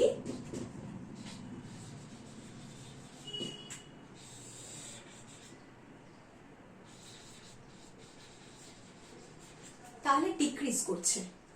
যত 0 থেকে 1 এর দিকে যাচ্ছি, সিম্পসনস ইনডেক্স অনুযায়ী ডাইভার্সিটিটা ডিক্রিজ করছে। ওকে, তাহলে ডিক্রিজ করার মানে কি?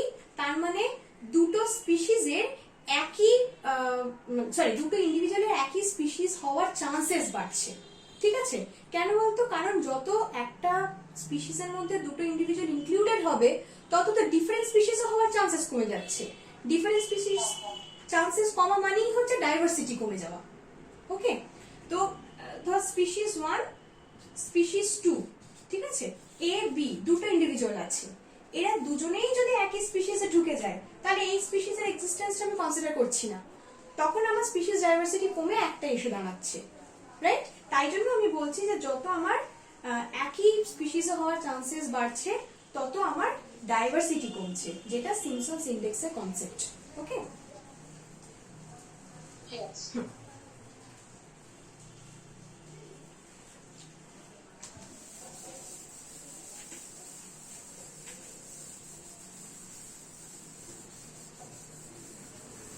আচ্ছা, এরপরে যেটা আরেকটা আমাদের অলরেডি কথা হয়েছিল সেটা হচ্ছে প্রেডেশনের একটা মেজারমেন্ট।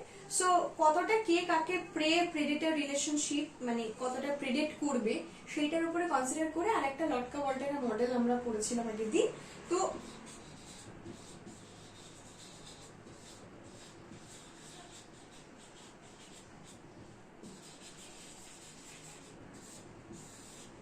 সো লটকা ওয়াল্টারের মডেলের মধ্যে বেসিক্যালি যে একটা বড়সড় একটা ফর্মুলা থাকে, সেই ফর্মুলাটা কোয়েশ্চেনে সবসময় দেওয়াই থাকে। আমি সেটা এক্ষুনি লিখছি না, ঠিক আছে, বিকজ আননেসেসারি ওটা টাইম টেকিং হবে। আমি যেটা মেইনলি বলবার জন্য মানে এটাকে রিক্যাপিচুলেট করবো বললাম, সেটা হচ্ছে যে ওদের রিলেশনশিপ, ঠিক আছে, বিকজ ওই ফর্মুলা থেকে কি রিপ্রেজেন্ট করে বা কি মানে তো রিলেশনশিপটা বেরিয়ে আসে, সেই জিনিসটা আমরা একটু বুঝবো, ঠিক আছে।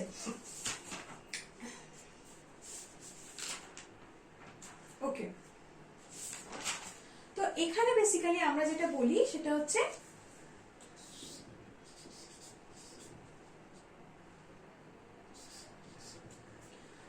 তো আমরা যদি পার্টিকুলার এই ব্যাপারটা রিপ্রেজেন্ট করি, তাহলে কি দাঁড়াচ্ছে যে এফেক্ট অফ স্পিসিস 2 অন 1, হ্যাঁ। So always prey predator relationship তোরা জানিস যে ডিফারেন্ট স্পিসিস এর মধ্যে হয়, তাহলে effect of species 2 on species 1 is less than the effect of species মানে members of the same species, that is 1। মানে আমি আরেকবার বলছি,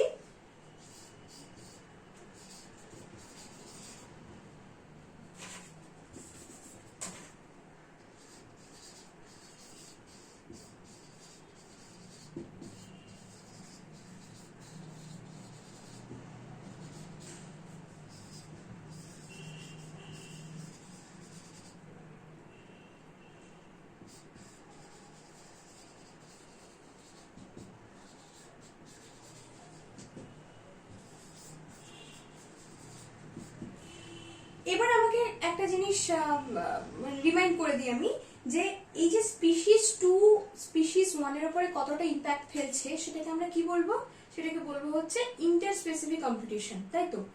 আর যেটা স্পিসিস 1 নিজেদের মেম্বার্স এর মধ্যেই এক্সিকিউট করছে সেটা হচ্ছে ইন্ট্রা স্পেসিফিক কম্পিটিশন। তাহলে বেসিক্যালি যেটা বলতে চাইছে যে ইন্টার স্পেসিফিক কম্পিটিশন যেটা স্পিসিস 2 স্পিসিস 1 এর উপরে দিচ্ছে সেটা is lesser in comparison to intraspecific competition of species 1। Okay, এটা হচ্ছে এইটা মিন করে। আর একটা জিনিস হচ্ছে যেটা বলে যে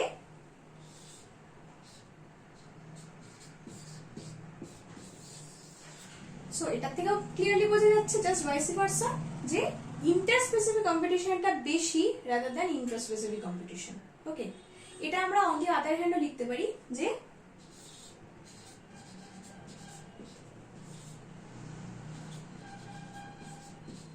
এটা, ঠিক আছে। তাহলে এটা কি রিপ্রেজেন্ট করছে, effect of species 1 on species 2 is less compare to effect of members of species 2 within itself, ঠিক আছে। তো এখানে আমরা তাহলে দুটো প্যারামিটার পাই, একটা হচ্ছে মিউচুয়াল যে কম্পিটিশনটা হচ্ছে মানে 2 1 এর উপর নাকি 1 2 এর উপর, এই দিকটা আমরা যেমন দেখছি। আর আরেকটা জিনিস যেটা বলছি যে তোমার লেস দ্যান 1 যখন হচ্ছে, মানে ধরো আমরা যখন দেখছি আলফা 1 2 গ্রেটার দ্যান 1, তখন গ্রেটার দ্যান 1 মানে হচ্ছে ইন্টার-স্পেসিফিক কম্পিটিশনটা বেশি। এটা না, এটা হচ্ছে ইন্টার স্পেসিফিকটা বেশি, এটা বলছিস তো। গ্রেটার দ্যান মানে হচ্ছে ইন্টার-স্পেসিফিকটা বেশি, হ্যাঁ, মানে ইম্প্যাক্ট অফ 2 অন 1 সেটা is more than impact of 1 itself, ঠিক আছে। 1 ইটসেলফ মানে ইন্ট্রা, তো ওটা তো কম, আর 2 এর যে ইম্প্যাক্ট অন 1 সেটা বেশি, তার মানে ইন্টারটা বেশি। Inter specific competition is more rather than the Intra specific competition of species 1, এই ক্ষেত্রে যেটা বোঝাচ্ছে, ঠিক আছে। তাহলে এখান থেকে আমরা দুটো জিনিস বুঝতে পারছি যে এই রিপ্রেজেন্টেশন থেকে যে কোন স্পিসিসের উপর ইম্প্যাক্ট ফেলছে, আর আরেকটা জিনিস হচ্ছে যে তাদের তাহলে টাইপ অফ কম্পিটিশনটা কেমন হচ্ছে, কোনটা বেশি ডমিনেন্ট রেলেভেন্ট এই ক্ষেত্রে। ঠিক আছে, সো এই হচ্ছে মোটামুটি লটকা-বাটারা মডেলের গল্প। ঠিক আছে, আচ্ছা এটা ঠিক আছে, আমি বুঝছি না, ঠিক আছে থাক যদি কারো লেখার থাকে। আর ঠিক আছে, মোটামুটি যা যা পড়ার ছিল বাকি, হ্যাঁ, রিগার্ডিং ইকোলজি এখানে শেষ হচ্ছে। তো আমি শুরুতে যেটা বলেছিলাম আমি জাস্ট আরেকবার রিপিট করে দিই, যে যদি কারোর মানে এন্টার পড়ার পর, হ্যাঁ, র্যান্ডামলি নয়, আমি বলবো যে এই উইকটাই আমি একটু অরিজিতের সাথে ডিসকাস করে নেবো এই উইকে আর কি কি প্রেশার আছে তোদের উপর অন্যান্য পোর্শন থেকে, সেগুলো অ্যাকর্ডিংলি একটু ওই দিকটা কমিয়ে ইকোলজিটা যদি কভার করে নেওয়া যায়, তাহলে সেখান থেকে যা যা ডাউট ক্লারিফিকেশন থাকবে সেগুলো আমি মানে throughout this week clear করে নিলে পরের সপ্তাহে আমরা তাহলে কনফিডেন্টলি ইভলিউশনটা শুরু করতে পারবো। ঠিক আছে, তো এই ব্যাপারটা একটু তোরা খেয়াল রাখ। ঠিক আছে, কারণ ইকোলজিটা হয়তো এতটাও বিশাল এফর্ট দেওয়ার মতো পয়েন্ট নয়, কিন্তু ভীষণ স্কোরিং, রাইট? তো যেটা খুব লুক্রেটিভ স্কোরিং, সে পোর্শনটা অবহেলা করে মিস করার কোনো মানে হয় না। মানে এখান থেকে আমার মনে হয়, মানে আমার পার্সোনাল স্ট্র্যাটেজি থাকে, আমি যেটা করতাম যে ইকোলজি পোর্শন থেকে সলভ করা শুরু করতাম, মানে যখন না মানে 0.4 আর কি পার্ট সিটা সলভ করতাম, তো 4 মার্কসের কোয়েশ্চেনগুলো আমি ইকোলজি পোর্শন থেকে করতাম। তাতে হতো কি, যেহেতু এই যে বললাম যে রিলেটিভলি লেস আর কি ইন্টেন্স কোয়েশ্চেন্স গুলো, তাই জন্য সলভ করে একটু কনফিডেন্স আর্ন হয়ে যেত। তো তার পরে পেসটাও তৈরি হয়ে যেত, মানে পরের কোয়েশ্চেন সলভ করতে গিয়ে আমি দেখতাম খুব স্পিড বেড়ে যাচ্ছে। তো এটা তোদের অবভিয়াসলি পার্সোনাল ম্যাটার, যে যেটাতে বেশি স্ট্রং সেটাই শুরু করবি, সেটা দিয়ে। আদার দ্যান দ্যাট আমার পার্সোনালি ইকোলজি দিয়ে শুরু করাটা ভীষণ লুক্রেটিভ হতো। ঠিক আছে, তো তাই জন্যই বলছি যে যে পোর্শনটা ভীষণ স্কোরিং, যে পোর্শনটা খুব ইজিলি কোয়েশ্চেন মানে আনসার গুলো ডিটারমাইন করে নেওয়া যায়, প্রচুর ম্যাচ দ্য ফলোইংস থাকে। আর ম্যাচ দ্য ফলোইংস এর সুবিধাটা কোথায়, তুই দুটো ম্যাচ করলে কিন্তু বাকিগুলো অটোমেটিক্যালি কম্বিনেশন করে হয়ে যায়। মানে সব কটা কোয়েশ্চেন জানতে হবে এরকম না, দু একটা কিন্তু অ্যাজিউম করে নেওয়া যায়। সো ম্যাচ দ্য ফলোইং ইকোলজিতে প্রচুর আসে এমসিকিউ, তো সেইগুলো একদম মানে করে 4 নম্বর করে দিয়ে দেয়, মানে ভীষণ সুবিধা হয় সেগুলো। তাই জন্য বলছি ইকোলজি পোর্শনটা এই সপ্তাহে সুন্দর করে কভার করে নে, ডাউট ক্লিয়ার করে নে, দিয়ে রেডি করে রেখে দে। ঠিক আছে, পরে আবার এক সময় আমরা রিভিশন হোক বা কোয়েশ্চেন সেশন হোক সেটা করবো। হ্যাঁ বলছি যে লটকা-বাটারা মডেল থেকে কি ম্যাথস মানে এরকম কোনো আসে? একদম না, একদম না, এইরকম মানে ম্যাথ সলভিং কোয়েশ্চেন কখনোই ইকোলজিতে দেবে না। খুব মানে জেনেটিক্স হয়তো দু একটা ওই দিতে পারে ওই হার্ডি উইনবার্গ থেকে, কিন্তু সেগুলো 1 লাইনার 2 লাইনার, মানে এরকম নয় তোকে ঝঝ করে অনেক সলভ করতে হবে। এটা নিয়ে চিন্তা করিস না। ঠিক আছে, প্লাস মানে যখন আমি শুনেছি অরিজিৎ অলরেডি কোয়েশ্চেন সলভ করেছে, ডিসকাশন তোদের ইকোলজি হয়ে গেছে, বাট ইন কেস আবার প্রয়োজন হয় আবার আমরা করব, যাতে আমার পড়ানোর পর সেটা হয়তো আরেকবার ডিসকাস করলে আরো ভালো হবে। ঠিক আছে, তো আদারওয়াইজ আমি আপাতত যেটা বলে রাখলাম যে কোনোটাই long page full of equations এবং তার সলভিং এই জিনিসটা কোনো কোয়েশ্চেনেই দেবে না। ওই 1 or 2 liners mathematical problem solving এইটুকু অবধি রাখবে। ঠিক আছে, তো এমফাসাইজ কর ইকোলজিক্যাল কনসেপ্টের উপরে, ইকোসিস্টেম ইকোলজি এই ব্যাপারটার উপরে জোর দিলাম। ঠিক আছে, তো এই অবধি আজকে থাকুক, আর তারপরে আমি ইভলিউশন নিয়ে পরের ক্লাস থেকে আসবো। ওটা আবার একটা নতুন কনসেপ্ট, একটা অন্য ভাবনা নিয়ে, পার্সপেক্টিভটা অন্যরকম থাকবে। তো প্রায়র টু দ্যাট এই জায়গাটা পুরোটা কমপ্লিট করে কনফিডেন্স আর্ন করে নে। ওকে, ঠিক আছে, চল তাহলে আজকে এই অবধি থাক। হ্যাঁ, বল। তুমি কোন কোন ইউনিটগুলো করাবে গো? আমি ইকোলজি আর ইভলিউশন আপাতত এইটুকু আমাকে বলা হয়েছে, তো তারপরে যদি এক্সটেন্ড করে সেটা আলাদা ব্যাপার, বাট মোস্টলি আমি ইকোলজি ইভলিউশনই করাবো। তো টেস্ট বায়োটা কি দাদা করাবে?